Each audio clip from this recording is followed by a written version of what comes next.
Hello, everyone. Welcome to the Nairobi Ideas Podcast, a podcast that gives a public platform to the Africans changing the continent with their big ideas.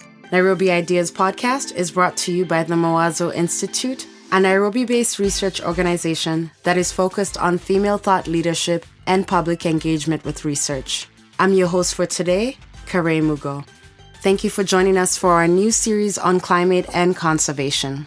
Today, we are joined by James Wakibia, who is a photographer and environmental activist that is creating awareness on plastic pollution and advocating for plastic regulations and bans. James is also a team lead at Street Nakuru, a citizen lobby group that creates awareness on governance issues and uses social media for advocacy. Now, James is also widely credited for Kenya's ban on single-use plastic bags, which took effect in 2017. Which made Kenya one of a growing number of countries that is taking action against the menace that is single-use plastic waste. His tagline on Twitter is "Less plastic is fantastic," and he has no shortage of plastic jokes.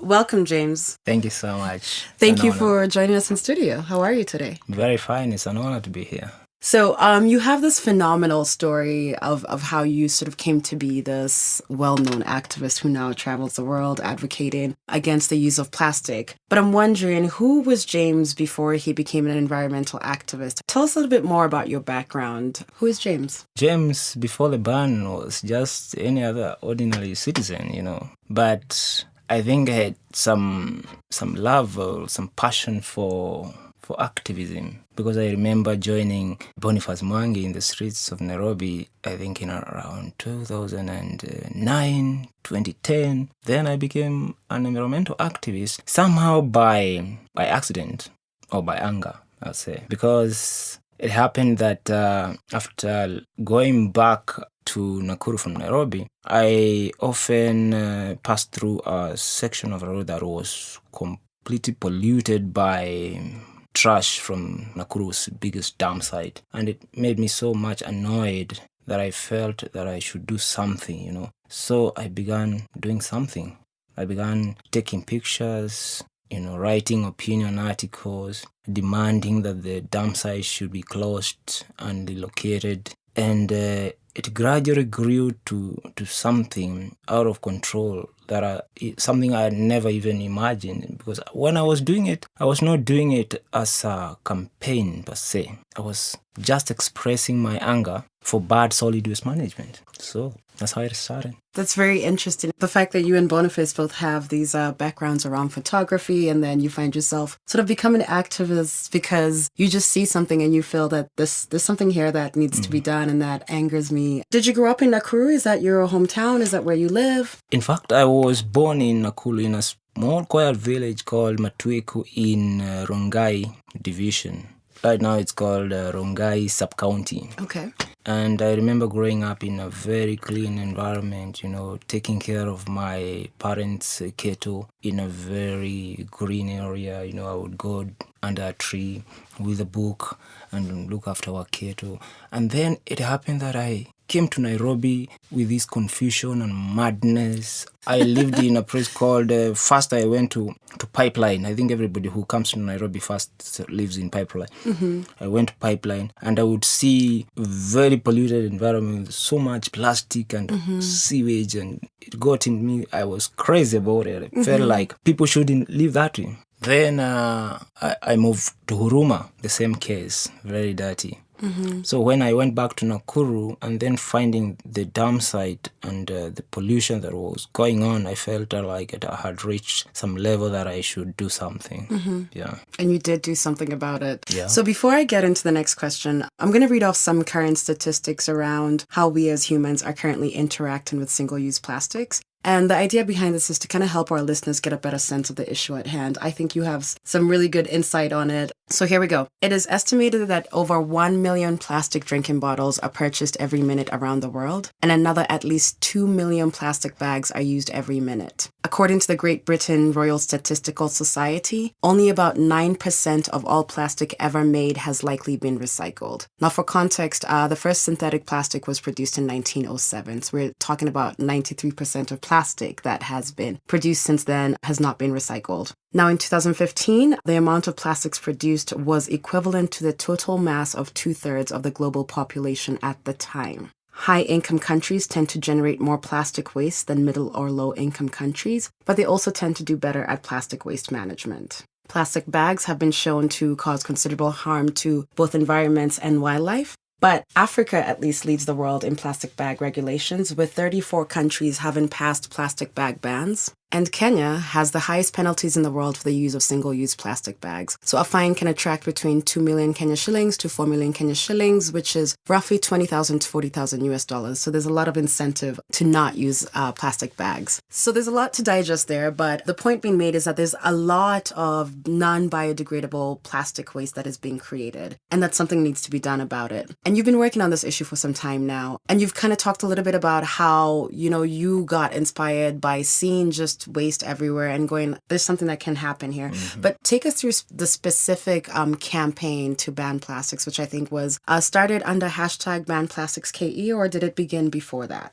It began before that, but, to make it a campaign, I had to think of a catchy word, ban plastic KE. And it was born in the year 2014. After starting it in 2013, so the ban plastic KE came around 2014. And that's when I really got onto it, on social media, on blogs, everywhere I would talk about the plastic crisis, and I was joined by friends. We opened up a WhatsApp group called The Streets of Nakuru. That group really helped me escalate the idea and the campaign. So Ban Plastic KE was trending one day in Kenya on Twitter. And that's when the Minister for Environment, then Judy Wakungu, tweeted back and said she was in support of the campaign. That's kind of a big deal to have the Minister for Environment tweet you back. It was such a big deal, and that's when I realized that I was not fighting a losing battle. When the Minister of the Environment responds to your tweets. Right. So immediately after she said she supported the campaign, a new campaign was inspired, Okay. It was born. And the new campaign became I Support Ban Plastic KE, basically from her words. And possibly she doesn't know that, but she inspired the birth of a new campaign called I Support Ban Plastic KE. And Ban Plastic KE was an online and a street campaign. Okay. I would go into the streets of Nakuru and take pictures of people who supported my campaign. Those people I met, I discussed with, I explained the problem we were facing, and if they agreed and saw that plastic was really a crisis, they took a picture with a placard written, I support Ban Plastics KE. And once I had those pictures, I would now go on Twitter and Facebook and share those pictures with captions explaining what I did that day and the people that I met. And it was not just in the streets of Nakuru, it happened everywhere. It happened in Nairobi. I showed Ali Manzu, John Githongo, and who are these very people? many people.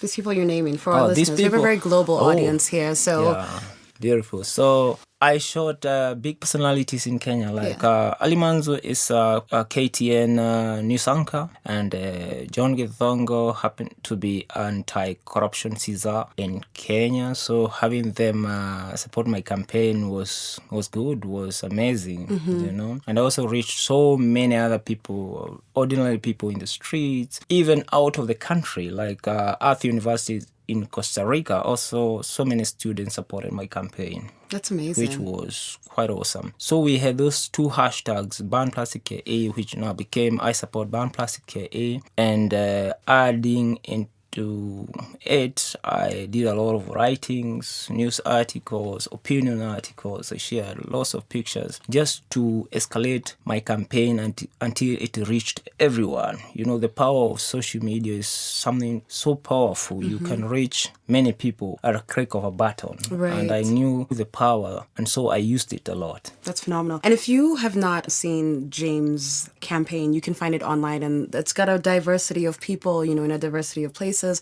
holding some really interesting photos. But I don't want to assume that this was a very smooth path, that you see something, you take a photo, and then the minister responds, and then there's a plastic bag ban, right? Take us through some of the challenges that you had. I had quite a number of challenges because fighting plastic and doing such a campaign without any form of funding, ate fast into my pocket. And as a photographer, I don't earn a lot. And because it was passion and something that I loved, so I spent a lot of time on it. I spent a lot of money on it. And that spending a lot of time on it also became an issue, with my family. My wife thought I was now married to the internet. Sometimes it's difficult to stop something that you love so much. You have full passion on it. Yeah, beside that, there were people who thought that I was paid by organization, by companies who had alternative kind of packaging, and they thought that I was there to see that they lose their jobs so that I would bring mine of some kind, which was not the case, because my only interest was to see a clean environment. I have no company that sells alternative kind of packaging up to date, and I have no interest of opening one. I have many people who have told me, now that you talk about giving alternatives, why don't you show us alternatives? Right. Open up a company. And doing that might not work for me, because the Kenya Association of Manufacturers and those lobbies that support plastic industry will have something now to say. Right, that you had an agenda the whole time to just make profit and revenue, yes. So my only interest is to see clean environment devoid of plastics, and that my 2-year-old boy would live in a clean environment today, 20 years to come, and his kids will live in a clean environment. That's all I want to see. And guys, James is really serious about plastic. You can't see this right now in the studio, but he has shamed us, first of all, for having plastic bottles here. And then he's drinking from a reusable water bottle that reads, "Friends don't let friends drink from plastic." So I want you all to take this as a challenge. I'm personally taking it as a challenge. Friends don't let friends drink from plastics. Thank you for continuing to push us to be more conscious about how we're consuming things. So I want to bring up the fact that there has been some challenge from the Kenya Manufacturers Association around this plastic bag ban, and there has been an attempt to continue to block the expansion of this plastic ban, right? So with that in mind, I mean, we're 2 years now from this ban that was applied against, single-use plastic bag, and a lot of people have questions as to whether this is working, and, there's been some criticism around the fact that this was not fully thought out, where is the recycling? Where is the incentive, So with all of this in mind, do you think that plastic bans work? Do you think this ban is working? Do you think that it accomplishes the vision you had when you first put that hashtag on Twitter that said ban plastics KE? Yes, I can compare today with 2 years ago. The environment is much cleaner. The streets and roads that were once full of plastic litter do not have any. And if they have, could be plastic bottles, but plastic bags are not there. If you went 2 years ago and saw trees with multicolored kind of flowers, which were plastic bags, you see red, yellow, and all that. Today, those trees can breathe in a sigh of relief, because there are no plastic bags. The drains are okay nowadays. They have no plastic bags. So I can confidently say that we have saved the environment quite a big deal of plastics. In fact, going by research that was done about 3 years ago, that said supermarkets alone used to issue around 100 million plastic bags per year. And that's in Kenya alone? Yeah, in Kenya, That's a lot. That's a lot. That is to say, we have saved the environment over 100 million plastic bags in 1 year. Wow. And that is just from the supermarkets alone. So plastic bag bans work. I can say Kenya's ban has been like 80% successful.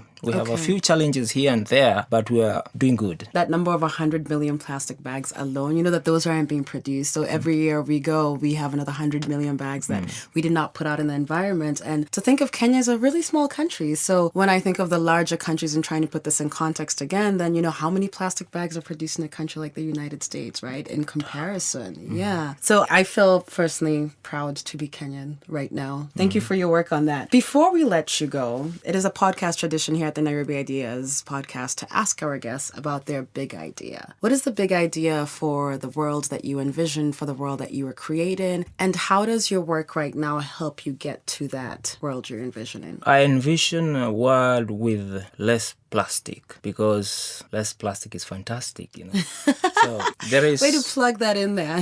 Yeah, less plastic is fantastic. When you see so much plastic littered in the environment, you feel bad, And once you hear a country after another one is banning single-use plastics, you feel like people are now getting conscious of environmental issues. Already, a report that was done by World Economic Forum some years back paints a grim picture, saying that by 2050 there might be more plastics in the ocean than fish. Wow. So I want by 2050 we have that statistic to be done away with, because we have done away with single-use plastics. So my whole dream is to see a world with less plastics, with the sustainable kind of packaging that can be recycled, upcycled, and my mind is to completely do away with single-use plastics. I like that vision for the world that we have. And I was recently reading something online. Someone did a deep dive to the deepest part of the ocean and found that plastic had already made it there before they had. The threat that we face for me is very present. It's very here. And I think people have a hard time grasping that this isn't something that's happening then. It's happening now. We have to work as a global community to protect the environment. Kenya has to do its own part to protect its side of the environment. America has to do its part to protect the side of the environment, because we live in one environment.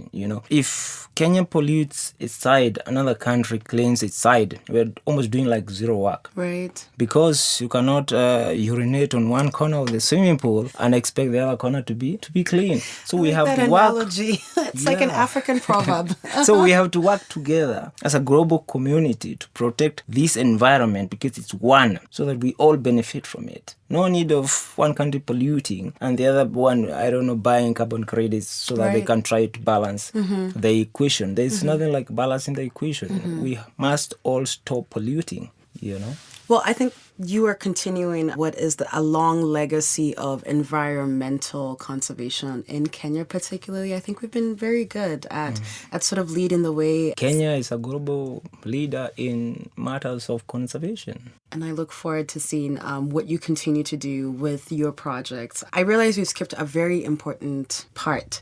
We talked a lot about single-use plastics, but I don't know that necessarily our audience or everyone listening knows what single-use plastics mean. What are we talking about when we talk about single-use plastic? Single-use plastics are plastic that we use once and we throw them away. Like plastic straw. You use it barely 5 minutes. That's gone. It. Yeah. It's thrown away. It's never recycled. A plastic cup, especially those single-use plastic cups we get from coffee shops, Guys, James is shaming me again because we just had coffee downstairs. Yeah. And I think he's just out here to make sure that we do nothing but use reusable cups. We have these plastic drink bottle, these tiny ones. He's holding especially a small bottle of water. Yeah, they are very dangerous because they are not even recyclable. So I'm going to use this, not me, my own. It's going to be used once and then it will be thrown away. It will never be recycled.